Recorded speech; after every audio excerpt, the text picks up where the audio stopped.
Hello everyone, welcome to my channel. I hope everyone is having a wonderful day.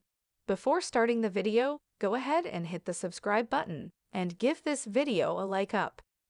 Why Seska's hologram wasn't in Star Trek's new Voyager episode. The holographic Seska was conspicuously absent from the Star Trek Lower Decks love letter to Voyager thanks to Lieutenant Tuvok. Star Trek Lower Decks Season 4's premiere, Tuvix, features a cavalcade of holographic Star Trek Voyager villains, but Seska's, Martha Hackett, hologram isn't among them. Ensigns Brad Boimler, Jack Quaid, Beckett Mariner, Tawny Newsome, and Samantha Rutherford, Eugene Cordero, find themselves face to photonic face with three notable holograms from Star Trek Voyager's past: Captain Proton's Dr. Chaotica, Martin Rayner, Fairhaven's Michael Sullivan, Finton McKeown, and the clown, Michael McKean, who wasn't really a holodeck program, as Mariner points out. Seska was a Cardassian operative who had been posing as a Bajoran in order to infiltrate the Maquis, and her holographic counterpart was part of a popular holonovel in Star Trek Voyager Season 3, Episode 25, Worst Case Scenario. The holodeck program about a Maquis insurgency aboard Voyager turned out to be a training program that Security Officer Lieutenant Tuvok, Tim Russ, had written shortly after Voyager's initial stranding in the Delta Quadrant. The purpose of the program was to account for all potential possibilities should the Maquis crew actually attempt mutiny, and Tuvok included several actual Voyager crew members as holograms within the program, including Seska.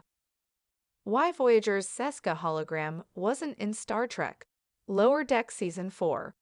Star Trek Voyager's Seska hologram wasn't included among Voyager's holographic villains in Star Trek Lower Decks because she was a Starfleet security risk. Tuvok's training program was unfinished, but so popular among the Voyager crew as a work of fiction that he and Lieutenant Tom Paris, Robert Duncan McNeil, opted to reactivate the program to complete it. When they opened the file to make changes, the holodeck safety protocols disengaged, the scene around Tuvok and Paris shifted to Voyager's brig, and a holographic version of Seska materialized to let them know that she had made some changes to the program prior to her departure. The real Seska had died a year earlier, leading the Kazon in an attempt to retake Voyager by force, so the hologram she'd planted was a little treat left behind for Starfleet officers to discover. She turned the exercise into a genuinely dangerous holodeck program, and her character could shut down holodeck safety protocols, comm systems, transporters, and link holodeck controls with booby traps throughout the ship. She'd even been able to control other holograms, like the Doctor, Robert Picardo. Activating her had led to actual mortal danger for not just Tuvok and Paris, but everyone else aboard Voyager. Anyone accessing her program would be subject to the same conditions, so a thorough security officer like Tuvok would reasonably delete it. Seska was worse than Voyager's three hologram villains in Lower Decks.